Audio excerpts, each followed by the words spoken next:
সমস্ত কাগজপত্র নিয়ে একদম বুথের একদম কাছে চলে যাচ্ছে। মনে হচ্ছে যে শিক্ষার্থী যারা ভোট দিতে গেছেন তাদের ঘাড়ের উপরে তারা এখন মানে গরম নিঃশ্বাস ফেলতেছে। স্বাভাবিকভাবেই শিক্ষার্থীদের জন্য একটা বিব্রতকর অবস্থা এবং ভীতকর পরিস্থিতি।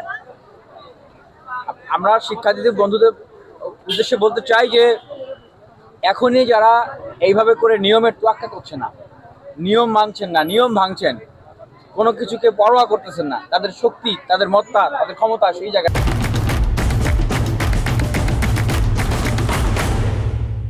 জায়গাটায় ওনারা যদি নির্বাচিত হয়ে আসেন, ওনারা কতটুকু আসলে ইন্ডিপেন্ডেন্টলি শিক্ষার্থীদের স্বার্থ নিয়ে চিন্তা করবেন আর শিক্ষার্থীদের পক্ষে কথা বলবেন, ওনারা নিজেরা আসলে কতটা নিয়ম নীতি মানবেন, সেটা কিন্তু প্রশ্নের জায়গা হয়ে দাঁড়িয়েছে।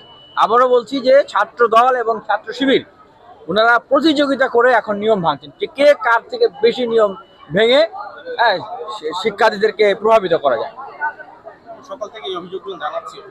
এখানে সকাল থেকে এজেন্ট নিয়ে একটু ঝামেলা হচ্ছে, সে বিষয়ে আপনারা অভিযোগ পেয়েছেন কিনা বা এখানে আপনাদের এজেন্ট আছে কিনা?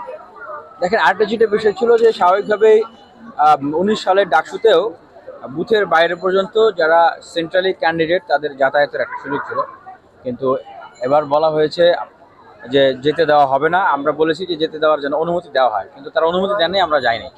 কিন্তু অনুমতি না দেওয়ার পরে আমরা দেখি যে ছাত্রদলের ভিপি ক্যান্ডিডেট উনি ঘুরে আসতেছেন। আরে ভাই, একজন যদি যাইতে পারে তাহলে আমাকে যেতে দেওয়া হলেন না কেন? মানে আই রিপিট, ছাত্রদলের ভিপি ক্যান্ডিডেট আবিদুল ইসলাম যদি নিয়ম ভেঙে ভিতরে যেতে পারেন, এ কারণে যদি ওনার কোনো তিরস্কার, কোনো ক্ষতি বা কোনো কিছু যদি নির্বাচনে না হয়, তাহলে আমি কেন পারবো না? আমাকে কেন যেতে দেওয়া হলো না? তার মানে এটা শিক্ষার্থীদেরকে বুঝতে হবে যে এখানে বড় বড় শক্তি যারা আছেন তারা তাদের মতো করে কাজ করে নিচ্ছেন, তারা তাদের মতো করে এই নির্বাচনটাকে প্রভাবিত করছেন, নির্বাচনে নিজেদের ফিল্ডকে তারা স্পেসকে তারা নিজেদের মতো করে এগিয়ে রাখছেন, আর অন্যদেরকে সেই সুযোগগুলো দেওয়া হচ্ছে না। না, যাওয়ার পারমিশন নাই ভাই, যেতে দিচ্ছে না, এখন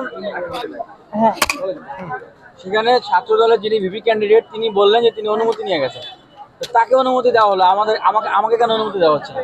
কারণ তার পছন্দের লোক, তার দলের লোক সেখানে আছে, সেজন্য তাকে অনুমতি দেওয়া হচ্ছে। আমার নাই, আমাকে দেওয়া হচ্ছে না।